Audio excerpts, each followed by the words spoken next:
Bien, aleluya.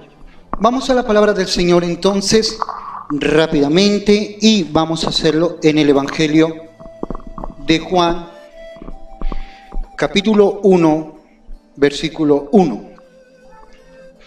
Esta es la porción de la palabra que vamos a compartir con ustedes en esta oportunidad. Y leo para ustedes con autoridad del Padre, del Hijo y la unción de su Santo Espíritu, y dice así: en el principio era el Verbo, y el Verbo era con Dios, y el Verbo era Dios. Amén. Y dice el versículo 2, este era en el principio con Dios. Y cuando tú lees el versículo 14 del mismo capítulo, dice: y aquel Verbo fue hecho carne y habitó entre nosotros, y vimos su gloria, gloria como el unigénito del Padre, lleno de gracia y de verdad. Amén. Tome asiento con un gloria a Dios. Aleluya. Y vamos entonces a entrar a la palabra del Señor en esta preciosa oportunidad. Amén. Hoy quiero traerles una enseñanza, y la enseñanza que traigo para el día de hoy, yo le pido por favor que tomes lápiz y papel, porque vengo con unas palabras de teología quizás nueva para ti, y quizás vengo con unas expresiones que se dicen pero que a veces no las entendemos a cabalidad. Y en la parte de teología, hay muchos términos que se utilizan, que si tuviéramos claro cada expresión, palabra, y tuviéramos o lo entendiéramos, tendríamos una mejor expansión del conocimiento de lo que hablamos. El título de hoy de la predicación se llama Apologética Cristiana. Apologética Cristiana.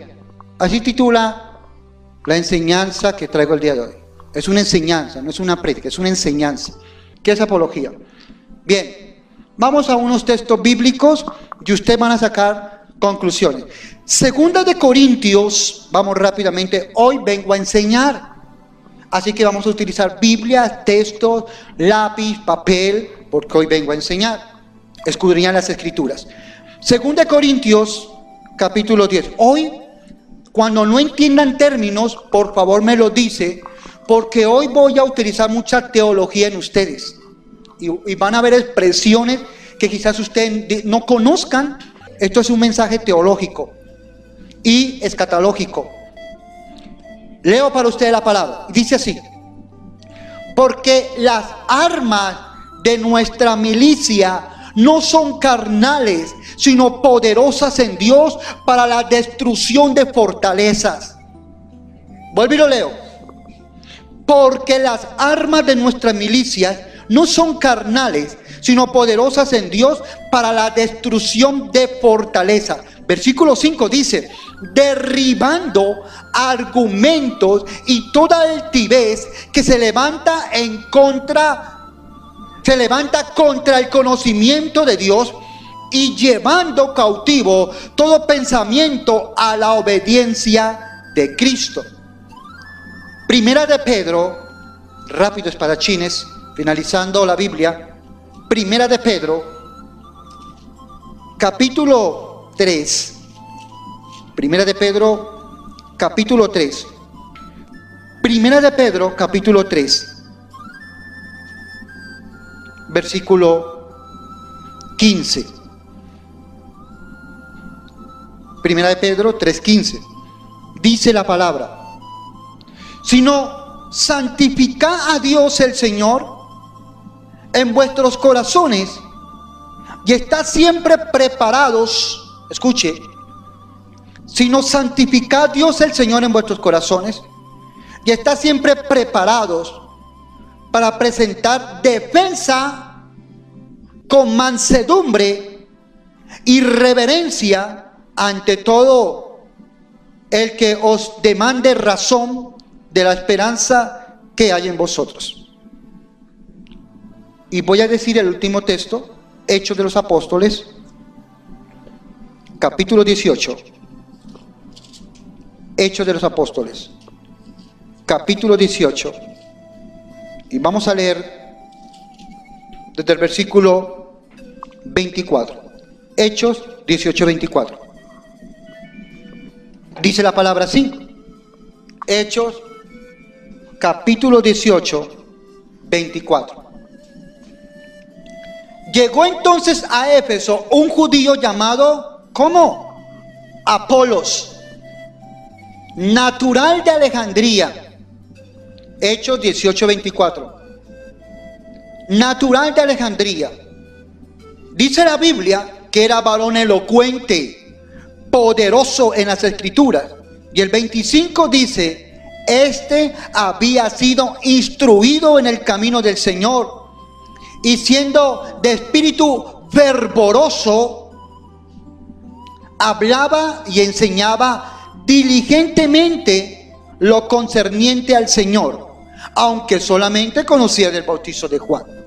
Tenemos tres palabras o tres textos, citas, referencias bíblicas que hemos hablado sobre la palabra apología. Ahora, si usted coge los tres, los une, ¿qué conclusión puede sacar usted entonces? ¿Qué significa la palabra apología? Para después entrar a la palabra apologética cristiana. ¿Qué es apología entonces? Un término griego que significa defensa militar. La palabra apología del griego al español significa defensa militar. Yo hago una pregunta. ¿Usted utiliza una defensa militar espiritual en su vida para su familia? ¿Sí o no? Amén. ¿Cuándo? ¿Cómo? ¿Cuando ora? ¿Cuando intercede? ¿Cuando lee la Biblia? ¿Cuando viene un servicio? ¿Cuando está en un ayuno? ¿Cuando está en una vigilia? Y cada vez que usted está buscando del Señor Jesús y su santa presencia, usted está teniendo, cada vez que usted levanta una oración a favor de su familia, de su salud, en la economía, en cualquier área, usted está presentando o usted se está defendiendo militarmente, pero a nivel espiritual. Porque según 2 Corintios, capítulo 10, que fue el primer texto que leímos, dice, 2 Corintios 10, 4, porque las armas de nuestra milicia no son carnales, sino poderosas en Dios para la destrucción de fortalezas. Así que todo cristiano, sin conocer términos claros teológicos, utilizamos la apologética cristiana, porque apología significa defensa militar y apologética cristiana es la defensa que todo cristiano o cristiana debe de tener para defender su fe, su creo, su sanidad. Hay gente que no, personas que están en las iglesias cristianas y no creen en una sanidad divina. Pero usted cree en una sanidad y usted tiene que defender esa fe, esa seguridad de que Dios es un Dios Rafa, un Dios que sana. Pero para eso necesita tener argumentos, como dice el versículo 5, dice, derribando argumentos de toda altivez que se levanta contra el conocimiento de Dios y llevando cautivo todo pensamiento a la obediencia de Cristo. Y cuando leímos primera de Pedro 1:15, vuelvo y lo leo, primera de Pedro 3:15 dice la palabra, si no santificad a Dios el Señor en vuestros corazones, estad siempre preparados. El cristiano debe apologéticamente, estar siempre dispuesto a enfrentarse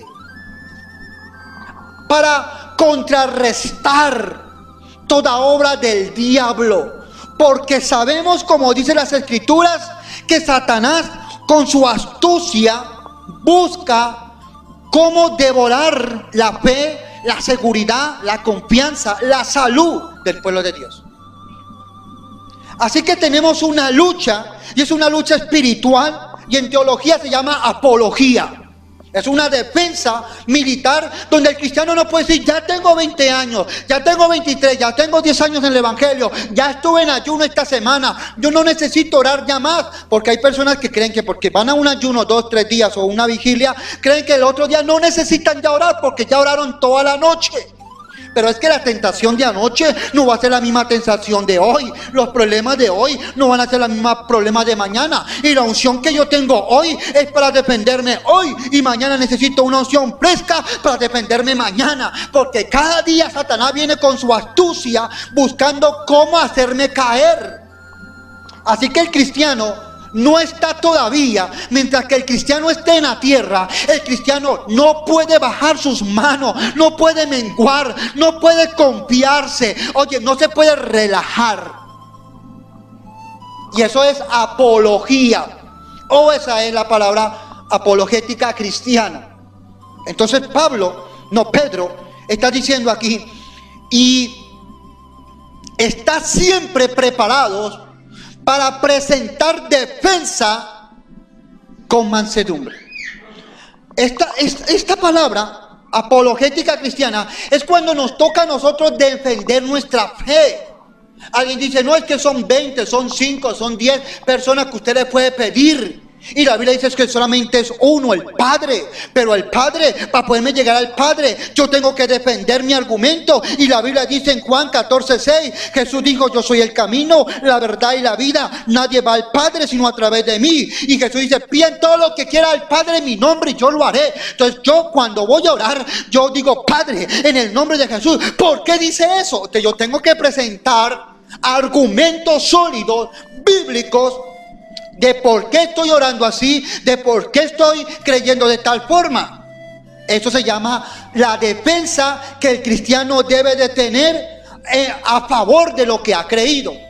Pero para poder defender lo que yo creo, primero que todo tengo que estar convencido que lo que estoy creyendo es así. ¿Lo está entendiendo? Somos una iglesia trinitaria. Y si le pregunto a cualquiera, con 3, 4 palabras, descríbame lo que es la deidad de Dios o la Trinidad de Dios, todavía a muchos les cuesta entender cómo es Dios en su deidad. ¿Me está entendiendo? Y si pregunto, cuando estemos en el cielo, ¿cuánto vamos a ver? Cuando surja el rapto y estemos en el cielo, ¿cuánto vamos a ver allá?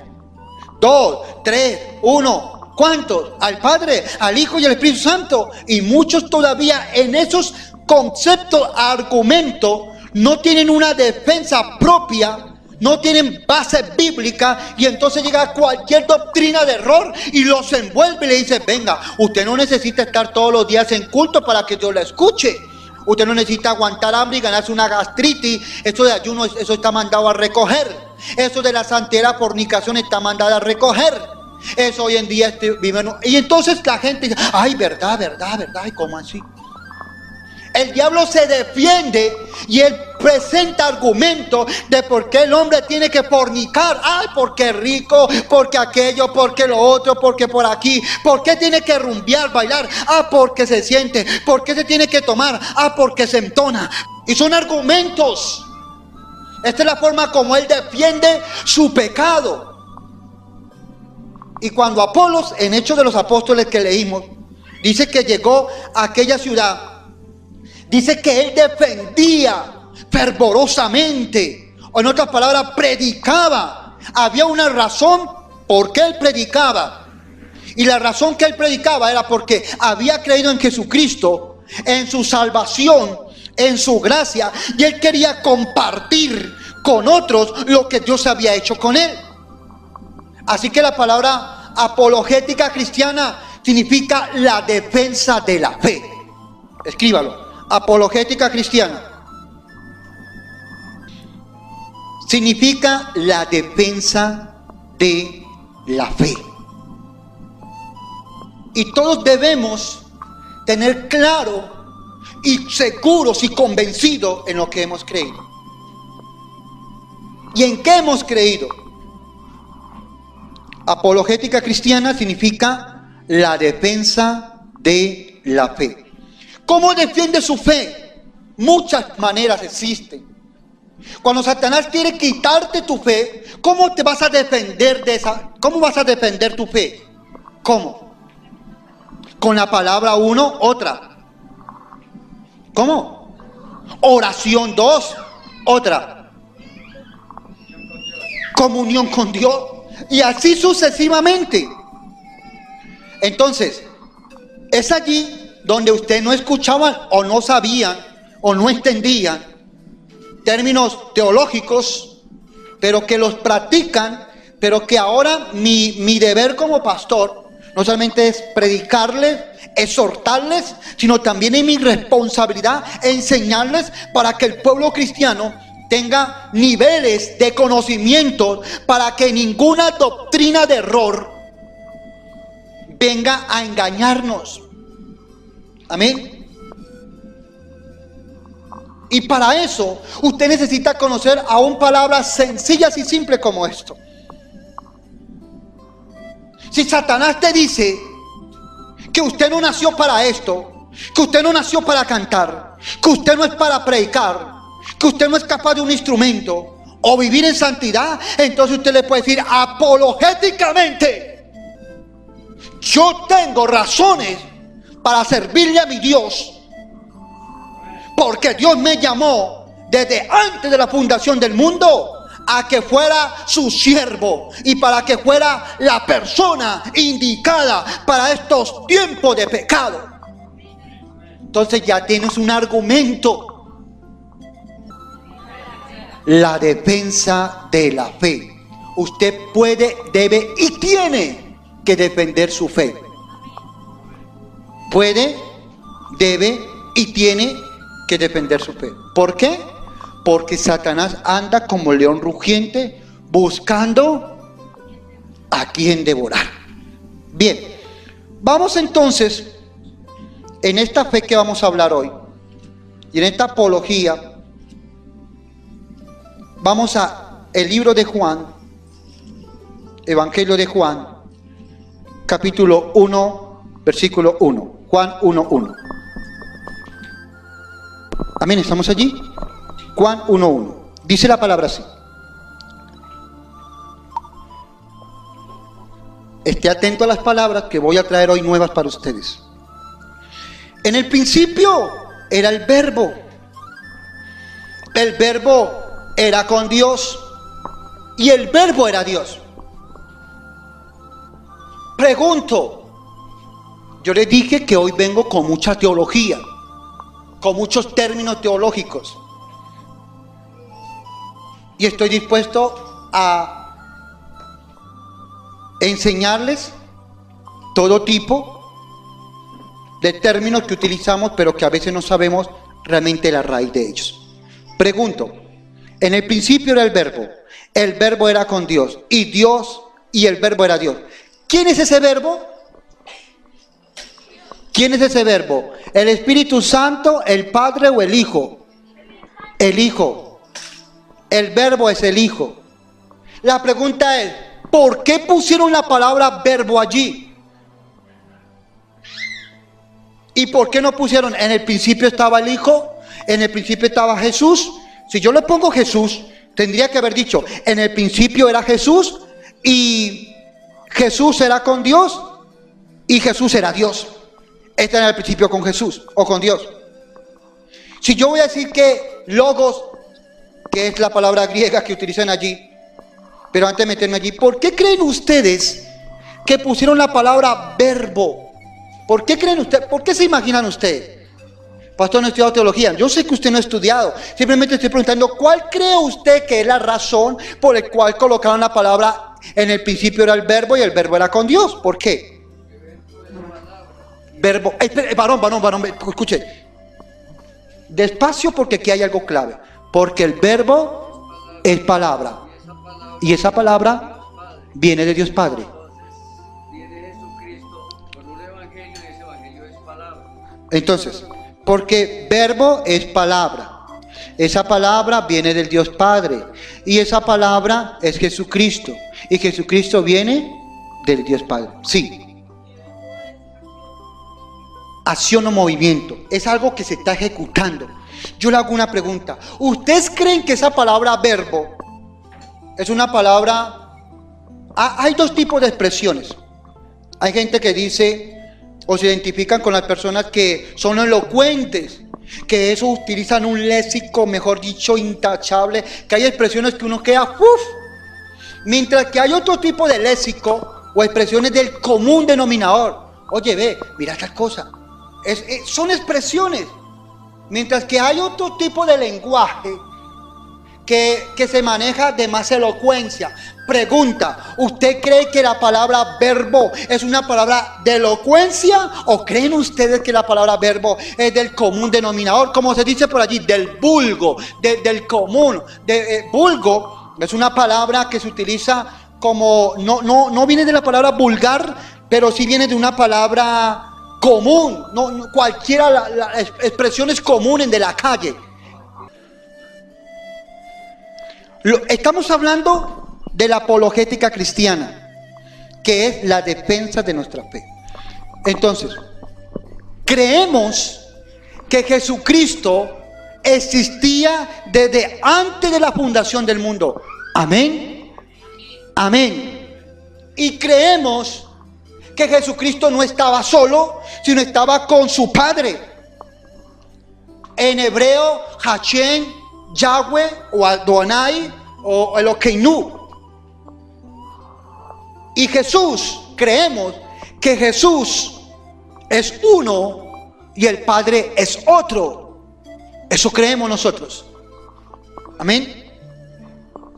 Por eso dice el versículo: en el principio era el verbo, y el verbo era con Dios, y el verbo era Dios, dando a entender de que Dios Padre tenía un hijo, el cual le había dado también toda esa deidad, ese poder que caracterizaba a Dios Padre. Amén. Y creemos, no como dicen por allí, en tres dioses o en un Dios con tres cabezas, eso es un fenómeno, sino que creemos en un Dios Padre y en un Hijo que se llama Jesucristo. Y nos basamos con esa creencia, nos la basamos con este texto. Amén. Yo estoy utilizando mi apologética cristiana, mi defensa de la fe, utilizando este texto. Porque cuando usted defiende algo que usted ha creído, usted dice, la Biblia dice en tal parte tal cosa. ¿Lo está entendiendo? Pero yo voy a enseñarle cositas por aquí que hay por allí. Y en el versículo 14 dice: y aquel verbo fue hecho carne. O sea, el Hijo de Dios pasó de ser un ser espiritual, porque tenía cuerpo espiritual como su Padre, a tener un cuerpo humano como usted y como yo. Y aquel verbo fue hecho carne y habitó entre nosotros, y vimos su gloria, gloria como del unigénito, único Hijo. No cabe la idea de creer que Jesucristo sea solo. No cabe. No cabe la idea que Jesucristo no tenga un Padre. Porque está diciendo la palabra gloria como del unigénito del Padre, lleno de gracia y de verdad. Aquí está radicada nuestra defensa en creer de que Dios Padre tiene un Hijo. Eso se llama apologética cristiana. Estoy defendiendo mi fe de creer que papá tiene un hijo y compartió su hijo y lo envió a la tierra para que nosotros fuéramos salvos a través de él. Entonces, en esta expresión nacen otras palabras que voy a compartir con ustedes. ¿Han escuchado usted la palabra teísmo? Teísmo, ¿cómo suena? Teísmo. ¿Cuántos creen que Dios creó los cielos y la tierra? Pero ¿cuántos creen que todavía sigue Dios involucrado con el funcionamiento, con el día a día, con las generaciones, con las culturas, con los países? ¿Cuántos creen que Dios todavía sigue interviniendo todos los días en esta creación? ¿Cuántos lo creen? Eso es teísmo. ¿Qué es teísmo? Coloque allí. Teísmo.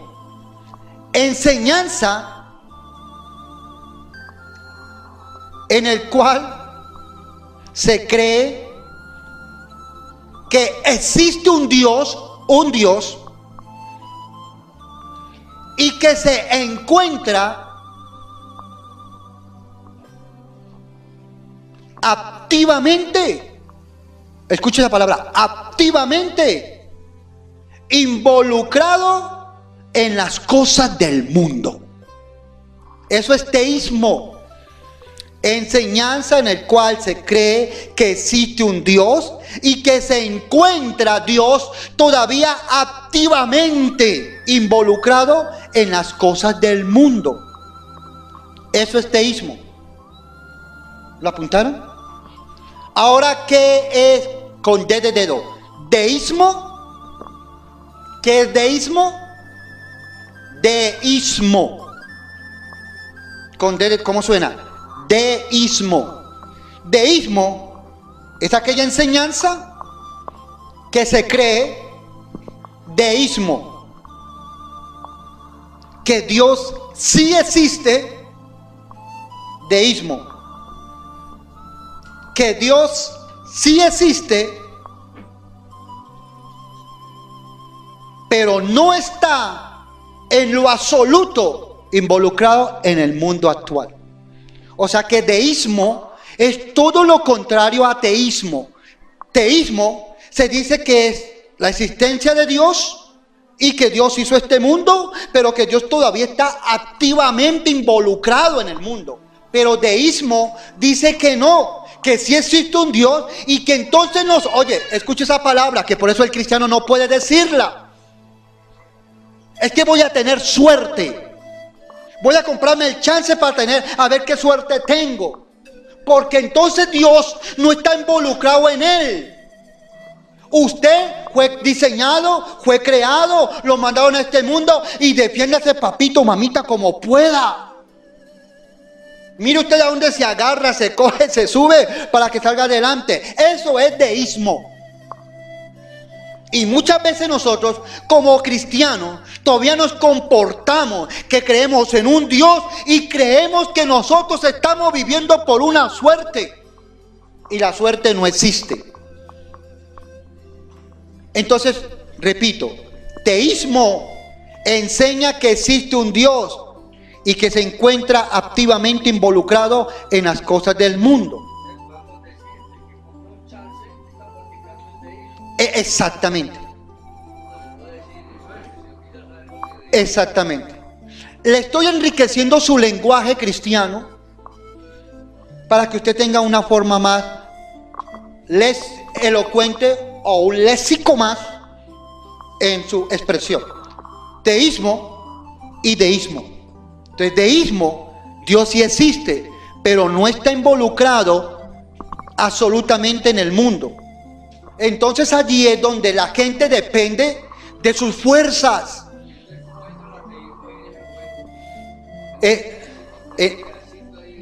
El ateísmo ya entra, el ateísmo. Teísmo, Dios existe, pero está involucrado todavía.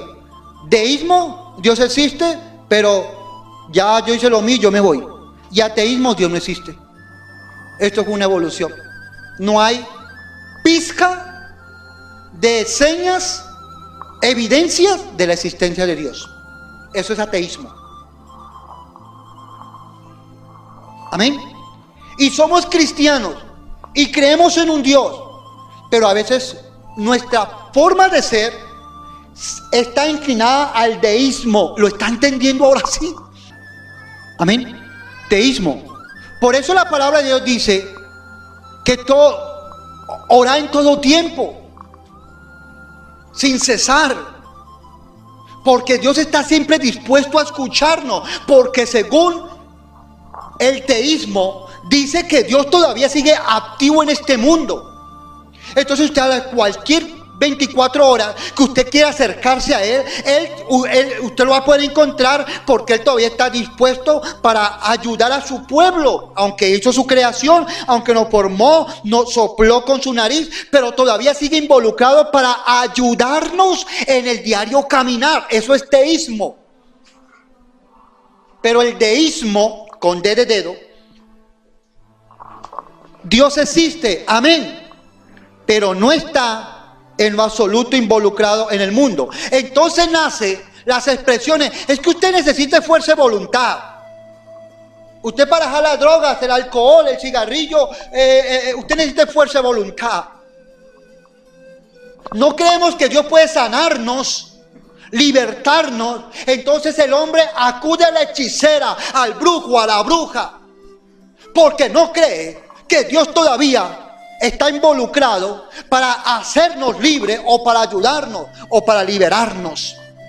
Entonces, como Dios no está involucrado y Dios no puede ayudarme en esta parte, yo tengo que buscar otras herramientas para poder subsistir. Y entra el hechicero. Y allí es donde a un pueblo cristiano siguen fallando en esas áreas. Eso es deísmo. Le falta voluntad, no le falta voluntad. La Biblia dice, no señor, al drogadicto no se le puede decir usted le falta voluntad. No señor. Si ves a veces como nos expresamos, y no, es que a usted le falta voluntad para ir al culto. A usted no le falta voluntad para ir al culto. Usted lo que tiene que tener es convencimiento que cada vez que usted va a un servicio, algo especial va a pasar en ti. Convicción. Y también dice la palabra que el Espíritu Santo pone en nosotros el hacer, el querer, como el hacer de su perfecta voluntad. O sea que Dios todavía sigue estando activo en el mundo. Eso es teísmo. Tengo citas bíblicas del teísmo de Dios. Se las tengo. Y ahorita vamos a hablar, pero con otras palabras más para allá. Hasta allí. ¿Me han entendido? ¿Se le puede decir a la persona usted le falta voluntad? No, usted tiene que tener fe. Y la fe es muy diferente a la voluntad. La voluntad es algo que yo quiero hacer o no quiero hacer. Esa es la voluntad. Mientras que la fe es la llenura del Espíritu de Dios, que todavía está activo en esta generación para transformarnos, para llegar a la estatura de Cristo. Decisiones. Tenemos que tomar decisiones. Eso sí, hay que tomar decisiones. La Biblia dice, toma una decisión, o le sirve a Dios o le sirve al diablo. Pero no es, ay, es que a la hermana le faltó voluntad, la hermana le faltó. No, usted no le falta. O sea, ni le falta voluntad, no es la expresión correcta, ni estamos a la suerte como el que no. ¿Cuántos creen en Dios allá afuera? Todos creen en un Dios. Pero ellos no creen que Dios está involucrado o puede estar involucrado 100% en su vida. Entonces ellos buscan cómo sobrevivir. Ellos quieren ser felices y entonces buscan cómo hacerlo. Entonces se llegan a las drogas, al alcohol, al sexo y a cualquier otra cosa. En vez de acercarse, se alejan de Dios. Porque para ellos, esta palabra deísmo es una palabra que se aplica cuando se cree en Dios, pero que no se puede creer realmente que Dios tiene 100% el control. Una palabra de deísmo. Teísmo. Dice la Biblia, Jesús dijo, oye, pero si Dios alimenta a las aves del cielo, si Dios viste a los campos, ¿cuánto no más a ti, que vale más que una flor, vale más que un pajarillo? Pero tengo unos textos mejores que esos. ¿Hasta allí está bien? ¿Qué estamos haciendo? Estamos enseñando apologética cristiana, defensa del cristiano. Amén. ¿Hasta allí lo están entendiendo? ¿Hay alguna pregunta hasta allí? Y no tenga temor, ni miedo, ni pena, porque sé que son temas 100% nuevos para ustedes. Pero lo que me interesa es usar estos términos, pero que usted me quede. Entonces, vamos a hablar, voy a hacer un paréntesis.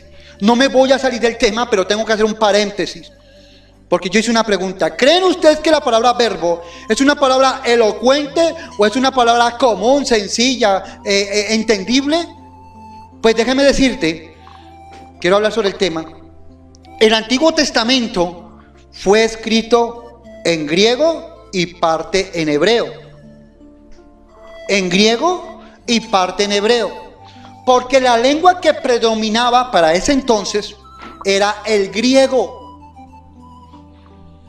La palabra verbo que está escrito no es una palabra que se utilice en el léxico hebreo o hebraico. No se utiliza. Verbo, alguien dijo que era acción. ¿Cómo es que tú dijiste? Acción o movimiento. Los hebreos no utilizan esta palabra verbo para referirse al Hijo de Dios. La iglesia cristiana primitiva no utilizó esta palabra porque esta palabra verbo tenía que ver con el griego o tenía que ver con el lenguaje en el cual estaba predominando. Pero algo muy curioso les voy a contar por aquí. Porque resulta, ¿cuántos creen que la palabra es griego? Le voy a dar 3 opciones. ¿Creen ustedes que la palabra verbo viene del griego, del hebreo o del latín? Pues resulta que, según los estudios, el Nuevo Testamento fue escrito en griego, escuche, griego y hebreo.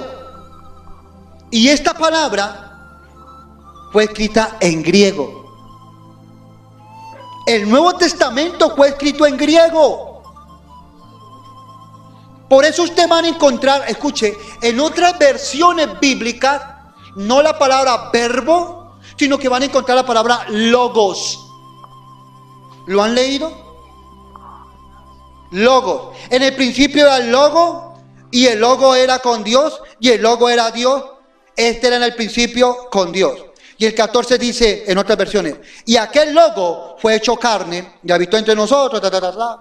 Por eso ustedes van a escuchar a predicadores decir sobre esa palabra logos, y lo que usted acabó de decir ahorita, logos. La palabra logos es una palabra griega. Escuche lo que va a pasar aquí. Originalmente la escribieron en griego y originalmente decía, en el principio era el logos, porque era una expresión griega. La palabra logos significa palabra. Palabra. Logos, griego, español, palabra. Es que aquí hay un revuelto. Y yo se lo voy a explicar hoy. Logos es igual a palabra. Y esta palabra logos en griego, los cristianos de la primera era cristiana utilizaron esta palabra logos para identificar, señalar, referirse a la segunda persona de la Trinidad. ¿Y quién es la segunda persona de la Trinidad? Jesucristo. A ninguno se le otorgaba la expresión logos. Solamente los cristianos en el lenguaje griego utilizaron logos para referirse a Jesucristo. Originalmente no es verbo, es logos, griego. Es para referirse a la segunda persona de la Trinidad, a Jesús. Y eso daba a entender que era la forma preencarnada. Logos ha sido y suele ser traducida también por otras lenguas. Y aquí entra algo que se llama el lenguaje romances. Pastor, pero si entonces originalmente fue logos y logos significaba palabra, ¿dónde nació la palabra verbo? ¿Cuándo? ¿Por qué? ¿Por qué aparece en esta versión la palabra verbo? Pues resulta que había lenguas romances. ¿Sabe qué es la lengua romances? ¿O qué eran las lenguas romances? Escriba. Romances. Eran romances o neolatinas, lenguas romances o lenguas neolatinas, romances de romanos, para que me entienda, no de romances de amor. No, y el pastor ahorita va a hablar de amor. Romances de romanos o lenguas neolatinas son una rama, escriba, así como le estoy diciendo. Romances o neolatinas son una rama de lenguas, pegadito la palabra que voy a decir, indoeuropeas, indoeuropeas. Romances o neolatinas son una rama de indoeuropeas, pegadito, hay pegado europea, indoeuropeas. ¿Qué era indoeuropeas o romances o neolatinas? Pues resulta que esas lenguas romances o neolatinas o indoeuropeas era el latín vulgar o cotidiano que se hablaba en la calle de los romanos. No era un lenguaje de altura, no era un lenguaje de reyes, no era un lenguaje de príncipes, no era un lenguaje de gobernadores, no era un lenguaje de alcaldes, no era un lenguaje de eso. Esas lenguas neolatinas, romances o indoeuropeas, era un latín vulgar, era un latín cotidiano, era el lenguaje de los romanos en la calle. Usted se sabe que el cristiano, hay una diferencia entre la expresión del cristiano, así viva en el mismo estrato, con la expresión de la persona secular. Hay un cambio de léxico, de expresiones. Y automáticamente cuando Pedro a Jesús lo cogen preso y Pedro se va a mirar qué va a pasar con Jesús y Pedro comienza a preguntar y a hablar con la gente, dice, oye, espérate, pero que Pedro no estaba hablando de Jesús, Pedro estaba hablando cosas normales, pero dice, espérate que usted habla diferente, usted habla igual que Jesús, oye, porque el lenguaje del cristiano le cambia. Mientras que digámoslo así, la expresión vulgar todavía siguen las personas que no conocen a Jesucristo. Dicen palabras oeces, dicen vulgaridades, dicen palabras con doble sentido. Eso es el lenguaje vulgar. ¿Cómo? Grotescas. Pues aún esto que estamos aprendiendo hoy, nosotros, aún en nuestra apologética cristiana, debemos de tener una defensa en la forma como nos expresamos. Yo ya no puedo decir un madrazo por más rabia que me dé. ¡Ay, se me salió! A mí no se me puede salir porque yo ya no soy del vulgo.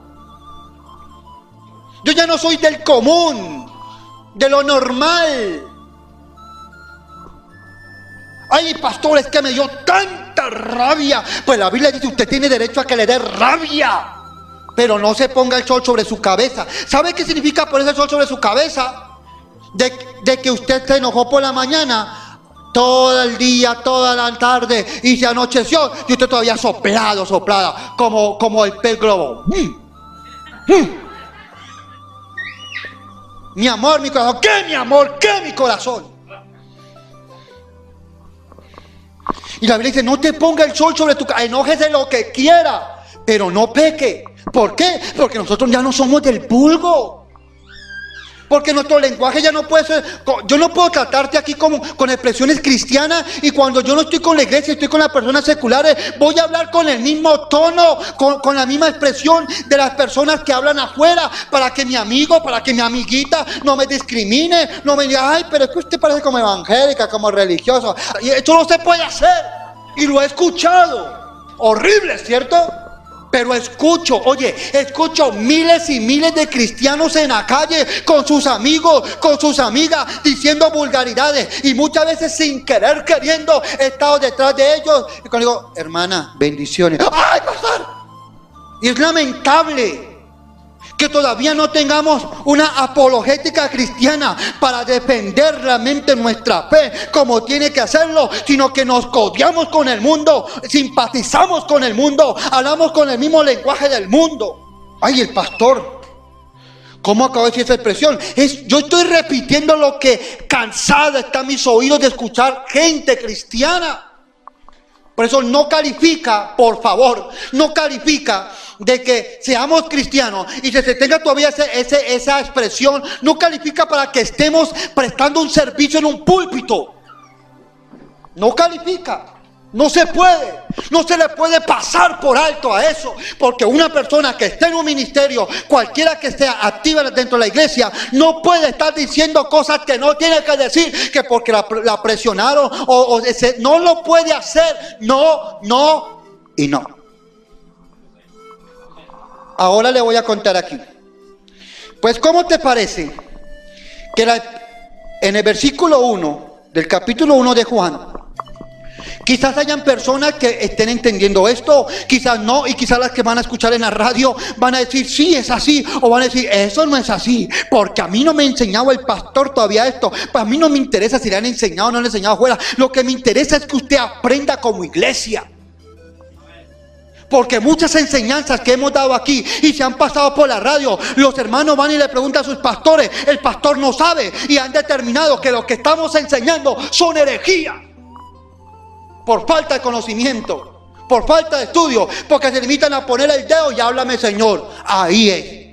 Y eso no es así. Para ser pastor, para ser ministro, hay que servirle a Dios, pero hay que leer Biblia, hay que leer libros, diccionarios, hay que estudiar, hay que capacitarse, porque estamos frente a una iglesia que va a ir al cielo, y para que vaya al cielo, antes de ir, tiene que ser equipada en todo conocimiento, para que el pueblo de Dios no se eche a perder y no haga cosas que no tiene que hacer por falta de conocimiento. Ahora le voy a explicar cómo entró esta palabra verbo, porque la palabra verbo es una palabra latín, pero es una palabra vulgar que entró y la pusieron allí. Al traducir al español, al traducirla, hay una Biblia conocida como la Biblia Vulgata.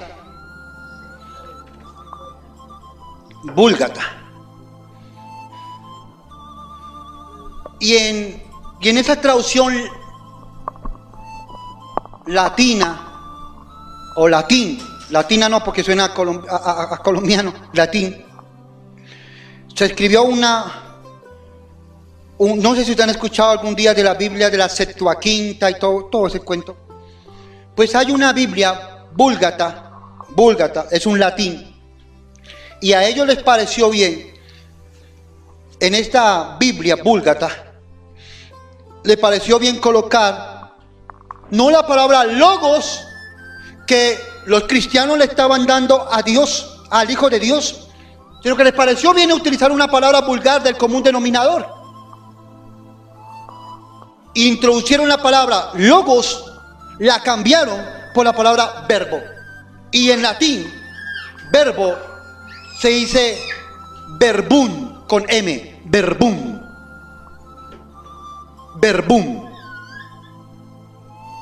Verbo en latín, de aquella traducción vulgata, verbo se dice verbum.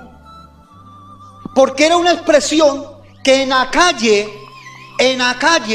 era común. ¿Me están entendiendo? En la calle era común. Y a ellos les pareció bien colocar la palabra verbo, traducida al español. Pero que originalmente no fue así. ¿Amén? ¿Están aprendiendo? ¿Tienen alguna pregunta allí? Sigo entonces. Pudiéramos seguir hablando de expresiones que nosotros decimos, pero que realmente a veces nos falta un poco de conocimiento. Ahora sí les voy a dar unos cuantos textos sobre el teísmo. ¿Qué significa teísmo? Ateísmo no, teísmo. La existencia de un Dios y que se encuentra activamente en este mundo. O sea que usted, ¿se acuerda lo que dice Mateo 28:19? Yo estoy con vosotros todos los días hasta el fin. Dios está presente. Esto no es en la carne. Usted no tiene necesidad de luchar usted solito o solita. Usted tiene a alguien que le quiere ayudar y se llama Dios. Usted no tiene necesidad de quemar pestañas usted sola. Usted puede acercarse al Rey de la sabiduría y si no tiene sabiduría, pedirla porque Él la quiere compartir y llenar. Pero muchos errores cometemos nosotros porque aunque somos cristianos, repito, todavía tenemos ese deísmo en nosotros, que creemos que estamos abandonados, que nos tiraron a la mar y escasamente nos dejaron en una canoa, en un remo y no más, y defiéndase como pueda, o reme donde usted quiera, sin un rumbo, sin un puerto seguro, sin un horizonte. Y eso no es así. Nosotros no andamos por suerte, nosotros estamos por la sencilla razón que Dios tiene planes con nosotros. Primera de Pedro 1:2, por favor. Al principio, antes de enseñarles a ustedes, todo el mundo leía elegido según la presencia de Dios. ¿Cierto? ¿Se acuerdan? Y todo el mundo se corchaba. Porque leían elegido según la presencia de Dios. No era la presencia de Dios. Y cuando poníamos a leer a todos y todos leían lo mismo y todos leían lo mismo. Y de los que hemos hecho esto, todo el mundo falla. Ahora porque ya la cogen. Y dice la Biblia, elegido según la presciencia, no presencia, presciencia. Elegido según la presciencia de Dios Padre, en santificación del Espíritu, para obedecer y ser rociados con la sangre de Jesucristo. O sea que toda persona que nace en este planeta Tierra nace con un propósito divino de Dios. Ninguno nace al azar, ninguno es tirado a la tierra y defiéndase como pueda. Todo mundo nace con un propósito. Hay un propósito divino, hay un propósito celestial, hay un teísmo todavía presente sobre la raza humana.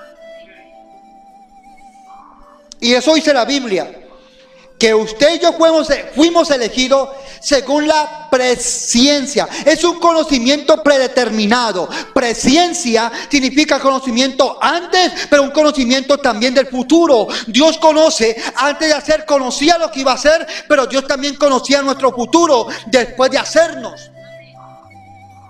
Ninguno está al azar, ninguno está a la suerte.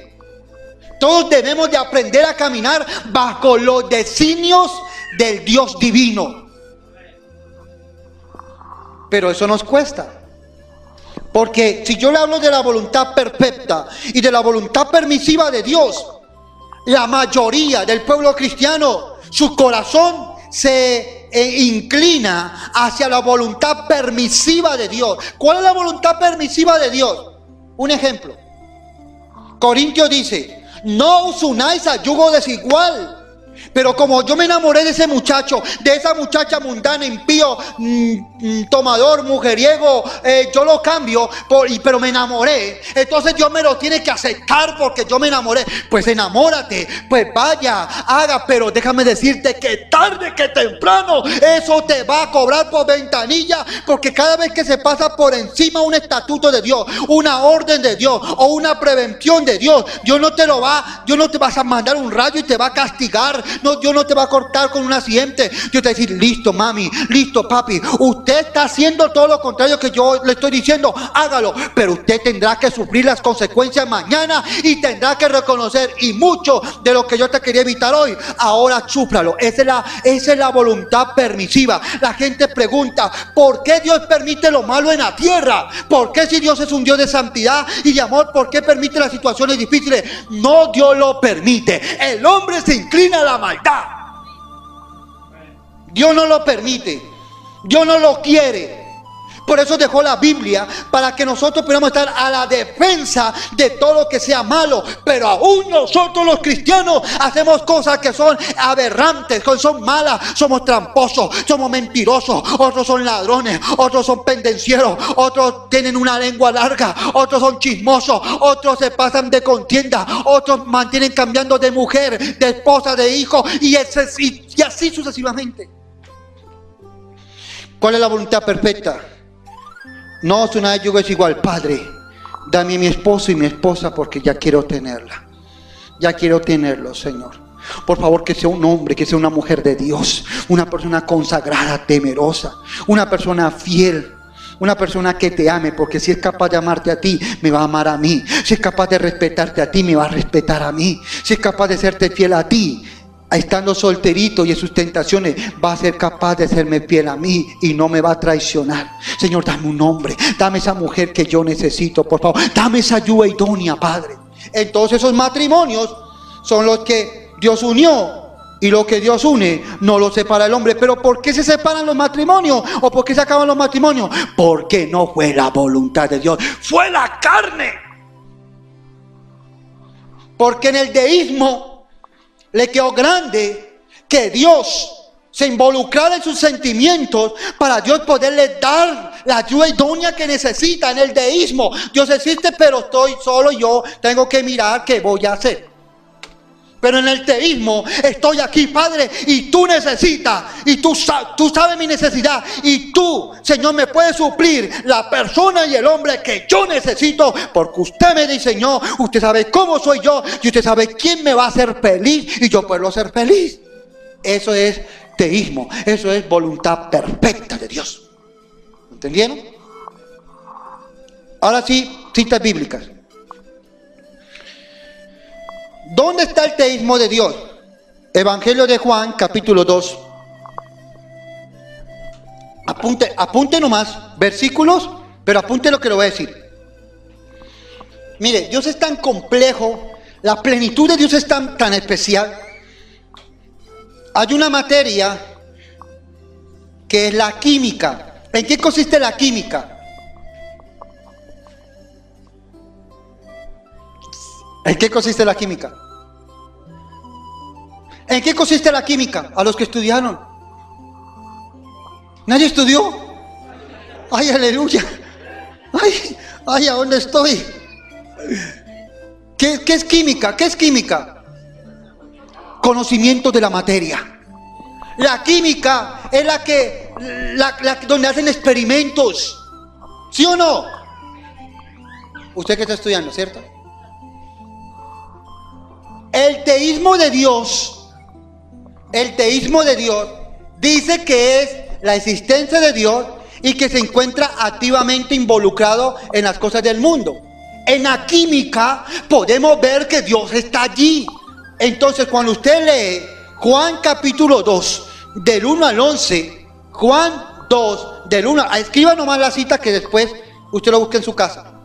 Juan 2, del 1 al 11, en química, Él convirtió el agua en vino. Él convirtió el agua en vino, en química. Porque Él vio una necesidad en el momento de intervenir en esas bodas de Caná de Galilea. Y oye, pero escúcheme, acabé de decir algo claro. Boda de Caná de Galilea, boda de judíos. No estamos hablando de bodas de paganos, de mundanos. No estamos hablando de bodas de gentiles. Eran las bodas de Caná de Galilea. Era una boda de judíos. Y la gente dice, Él convirtió el agua en vino. Y yo, ¿por qué no me puedo tomar mi vino, mi copa, mi licor, mi champaña, mi whisky, mi ron, mi tequila? Porque es que Él no estuvo en una fiesta de gentiles, de mundanos. Él estaba en una reunión, en una festividad de judíos, donde estaba el sacerdote, donde estaba toda la monarca, donde estaba la iglesia, donde estaba en reunión la familia. Y no era para agarrarse a los puños, a los golpes, a maldiciones, porque muchas fiestas de los gentiles siempre van a terminar en desgracia o en enemistades. Él no estaba en una fiesta cualquiera. Él estaba en la fiesta de judíos. Y Él no se iba a manchar su imagen, su reputación, su testimonio, porque él sabía dónde tenía que estar y por qué hizo lo que hizo. Y en química, el teísmo de Dios involucrado convirtió el agua en vino. Amén. En biología, ¿qué es la biología? ¿Qué se enseña en biología? Estudio de los seres vivos. Estoy hablando del teísmo de Dios, citas bíblicas. En biología, biológicamente no puede nacer un ser humano si no haya una unión íntimo de una mujer y un hombre. ¿Amén o no amén? Porque eso fue lo establecido por Dios. Se unirán, serán una sola carne y tendrán hijos. Eso es la biología. Pero biológicamente, en biología, Jesús nació sin concepción normal. Mateo capítulo 1, del 18 al 25. Mateo 1, 18 al 25. En biología, nació sin concepción normal. O sea que Jesús no nace por una relación sexual. Jesús nace porque el Espíritu Santo entró en el útero de la mujer de María y allí cogió y puso, algo especial del Padre. No fue del ser humano, del Padre. Jesús pasó por encima de la biología, por la sencilla razón que Él es el hacedor y creador de todo. Entonces, Mateo 1:18, en biología nació sin concepción normal. En física, ¿qué es la física? ¿Qué estudia la física? Movimientos. Todo lo que sube, baja. Lo que se le llama como todo lo que sube, baja. La ley de la gravedad. Pues en física, desmintió la ley de la gravedad cuando caminó sobre las aguas. Nadie puede caminar sobre las aguas. Solamente el Dios que creó y que está involucrado todavía. ¿Lo está entendiendo? En química, en física, desmintió la ley de la gravedad cuando caminó sobre las aguas. Marcos capítulo 6, del 6:49 y el versículo 51. Y le dijo: Pedro, ¿usted quiere pasar por encima de la ley de la gravedad? Pues bájate de esa canoa y ven. Y Pedro comenzó a caminar en las aguas. Y Pedro, aunque siempre tenía su carácter volátil, pero Pedro pudo hacer cosas que ningún otro tuvo. Él era desafiante, era echado para adelante, era como medio loco. Pero esa locura lo llevó a que fuera el único que ostentara desafiar la ley de la gravedad. Y Pedro comenzó a caminar como deben de caminar los hijos de Dios que creen en Dios, sobre encima de los problemas, de las adversidades. Pero cuando Pedro y el cristiano entra en razón y dice: ¡ay! ¿Y yo qué hago aquí? Dice que Pedro comenzó a hundirse. Y así le pasa al cristiano. Cuando pierde la visión, la óptica divina, entonces comienza a hundirse en sus problemas, en sus deudas, en sus dificultades, porque entran en la ley de la física que dice que el problema te agobia, que te da estrés, que te enferma, que no progresas, que no eres capaz de seguir. Eso dice la ley, eso dice la física, eso dicen los seres humanos. Pero en su teísmo, Dios todavía involucrado en sus maravillas, dice: no. Como hay un programa por ahí, esto es a otro nivel. Sigo, física. Marcos 6:49 y el 51. En economía, estamos hablando del teísmo de Dios involucrado todavía en el mundo actual. En economía, ¿qué es la economía? ¿Qué estudia la economía? Ingresos e egresos. Usted no puede, si tiene 10,000 pesos, usted no puede hacer que esos 10,000 pesos le rinda como si tuviera 100,000 pesos o 50,000 pesos. No se puede. Usted está limitado con sus 10,000 pesos en el bolsillo. ¿Sí o no? Pero en el teísmo de Dios y en la defensa, en la apologética cristiana, se enseña y se dice de que Dios es un Dios de lo sobrenatural.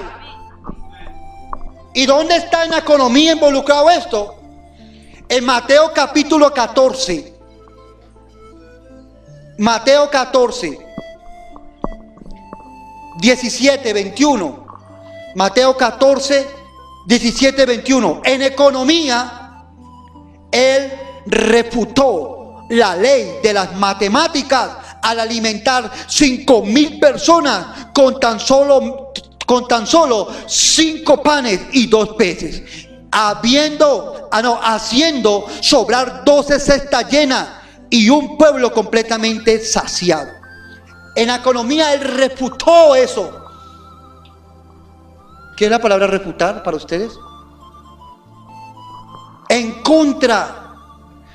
Él refutó, él se fue en contra. Por eso yo le dije, usted no puede gastar con 10,000, gastarlo o que le alcance como si tuviera 50,000 en su bolsa. Cierto que no se puede, porque usted está limitado a sus 10,000.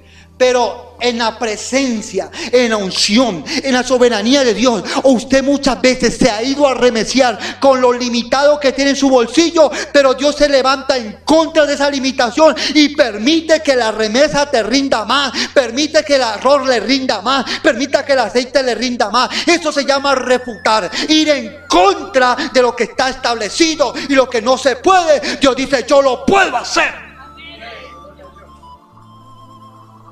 Amén.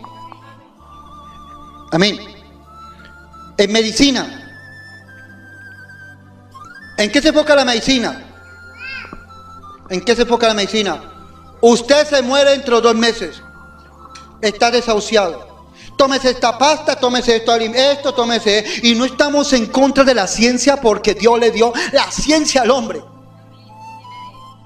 Pero en el teísmo de Dios, que todavía está involucrado, y en nuestra apologética cristiana, en medicina, según Mateo capítulo 9, 19 al 22.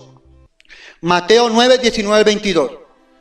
Y según Juan, sí, estamos hablando de la medicina, no he dado todavía la cita. En medicina, Mateo 9, del 19 al 22.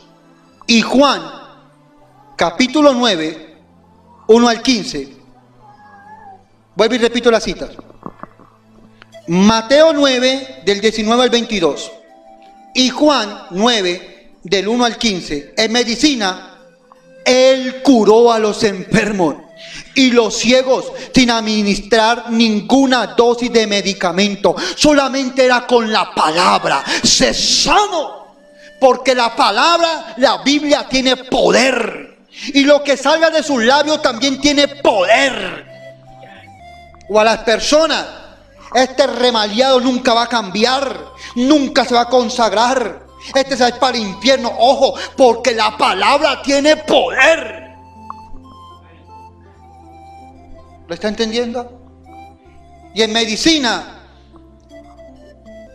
a los que decían, no hay cura para tu ceguera, él le decía, ahora mira.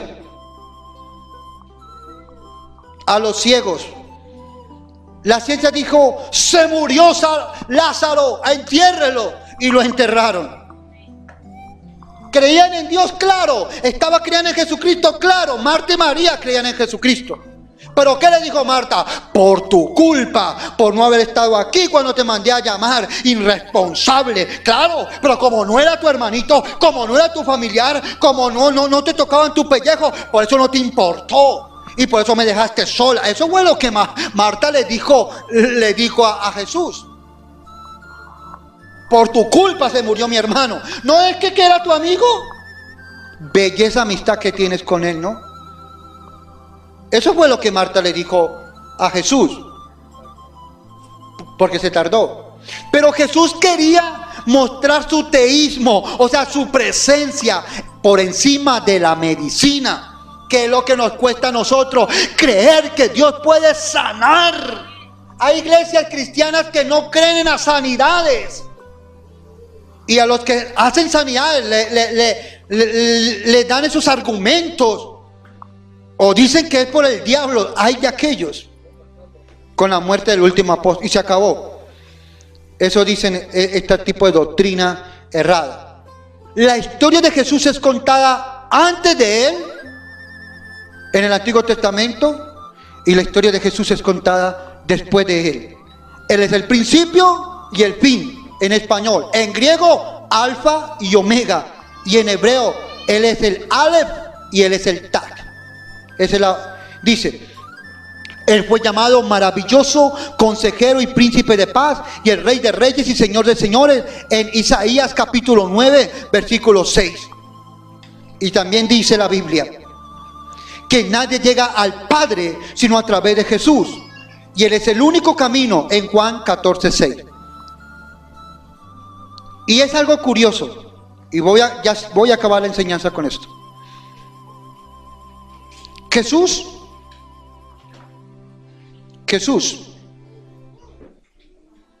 no tenía siervos, nunca tuvo siervos, y todos le llamaban Señor. Jesús no tenía ningún grado de estudio teológico, ni escatológico, ni demonología, ni angelología, ni exégesis, ni nada de eso. Mas sin embargo, todos le llamaban rabí, maestro. No tenía medicamentos, a veces ni agua, y en ocasiones no tenía ni una moneda para pagar los impuestos que le cobraban injustamente. Y sanaba, era llamado médico de médicos. Y nunca tuvo medicamentos en su mano. ¿Por qué? Porque ¿qué estaba en él? ¿Qué reposó en él cuando fue bautizado y salió de las aguas? Y el Espíritu Santo de Dios. ¿Y quién está en usted? El Espíritu Santo de Dios. No tenía ejército, mas los reyes le temían. Él no ganó batallas militares, pero conquistó al mundo con su palabra. No cometió ningún delito ni pecado, pero fue crucificado, fue enterrado en una tumba, pero al tercer día se levantó. Si nosotros en nuestra actualidad no desarrollamos, no potencializamos los dones, los talentos y el poder de Dios que está a disposición para la iglesia, mi pregunta es, entonces, ¿cómo y cuándo lo haremos? ¿Cómo y cuándo? ¿Qué necesita Dios darte, mostrarte, enseñarte, revelarte más para que en ti haya un testimonio claro, una vida transparente y una vida de santidad ante Dios? Porque apologéticamente nosotros somos llamados a defender la fe. Amén. Amén. Cierra tus ojitos. Ahí donde estás sentado. Padre, en el nombre de Jesús te damos gracias por esta perfecta oportunidad que tú nos das de estar ante tu presencia, ante tu poder, ante tu trono de justicia y de gracia. Señor, gracias por tu amor y por tu fidelidad, y gracias por enseñarnos las Sagradas Escrituras. Amén y amén.